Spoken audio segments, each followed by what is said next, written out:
आज की मेरी वीडियो ना सिर्फ यूरोप में रहने वाली बहनों के लिए हेल्पफुल है बल्कि पाकिस्तान में रहने वाली बहनों के लिए भी बड़ी ही फायदेमंद वीडियो है, जिसमें मैं आपको बताऊंगी कि मैं कैसे अपनी सब्जियों को ज्यादा टाइम के लिए स्टोर करती हूँ। यूके में ना तो कोई फेरी वाला गली में आता है और ना ही कोई गली मोहल्ले का बच्चा होता है कि जिसको हम कोने वाली शॉप पे भेजें और बोलें कि जा फटाफट से मुझे फलां सब्जी ला दे या फलां चीज ला दे। और यहाँ पे आपको पता ही है सारे ही जॉब करने वाले होते हैं, ना किसी के पास इतना टाइम होता है कि रोज रोज ग्रोसरी करने के लिए जाएं। और स्पेशली वो माएँ जिनके बच्चे मेरी तरह छोटे हैं, वो बच्चों के साथ बाहर नहीं निकल सकती और हस्बैंड के सर पे बैठी रहती हैं कि कब हस्बैंड की छुट्टी हो, हमें वो ग्रोसरी ला के दे, सौदा सल्फ ला के दे। और हस्बैंड बेचारे की वीक में एक छुट्टी होती है, वो घर को टाइम दे, बीवी बच्चों को टाइम दे, हमें बाहर लेके जाए या हमारे लिए ग्रोसरी खरीदता फिरे। और मेरे घर की रूटीन ये है कि हमने महीने में 2 बार ग्रोसरी या घर की शॉपिंग करनी होती है। अब अगर महीने में 2 बार ग्रोसरी होनी है तो पूरा महीना हम पकाएंगे क्या? सब्जियां अगर वैसे फ्रिज में रखेंगे या बाहर रखेंगे वो तो 2 दिन में खराब हो जाएंगी। और वैसे भी मेरी ये आदत है कि मैं हर चीज को ऑर्गेनाइज करके रखती हूँ। हालांकि यहाँ पे मुझे रोकने टोकने वाला कोई नहीं है, ना सास है, ना नंद है, ना ही ज्वाइंट फैमिली सिस्टम है कि जहाँ पे हर टाइम टोका टोकी चलती रहे। ये सारा क्रेडिट मेरी माँ को जाता है, जिसने मुझे ये सलीका सिखाया कि चीजों को कैसे संभाल के रखते हैं, कैसे ऑर्गेनाइज करते हैं, सफाई सुथराई। तो बेसिकली फिर मैं ही मेरी सास हूँ, नंद भी हूँ और देवरानी जेठानी भी हूँ, जो कि खुद को ही टोकती रहती हूँ कि अब ये कोना साफ होने वाला है, अब ये काम होने वाला है, अब ये सब्जी संभालने वाली है। तो लिहाजा सब्जियों को खराब होने से बचाने के लिए और अपनी जिंदगी को आसान करने के लिए कि फटाफट से कुकिंग हो जाए, रेडी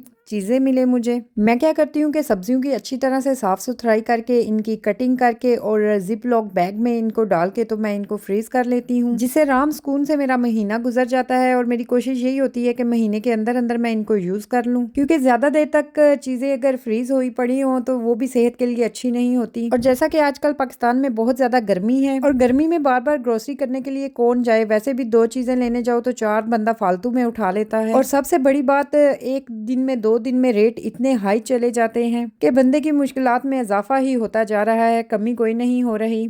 तो बेहतर यही है कि आप लोग भी महीने की एक बार ही ग्रोसरी करके तो उसको फ्रीज कर लिया करें, अपनी जिंदगी को आसान बनाएं। बेल पेपर की मैंने 2 तरह की कटिंग की, एक मैंने स्क्वायर पीसेस में छोटे छोटे पीस कर लिए क्योंकि मैंने चाइनीज राइस बनाने, दूसरे मैंने कबाब के लिए लंबे लंबे उसके पीस कर लिए। मुझे पता है मेरे घर में पूरा महीना क्या मेन्यू होने वाला है, मैंने उस हिसाब से अपनी सारी सब्जियों की कटिंग की। तो ये था मेरा आज का छोटा सा मिनी व्लॉग। होपफुली आप लोगों ने इसमें से काफी सारा लर्न किया होगा, क्योंकि ये वाकई में ही एक हेल्पफुल वीडियो थी। तो चलें जी, अपना ढेर सारा ख्याल रखें, मिलते हैं अगली वीडियो में। अल्लाह हाफिज।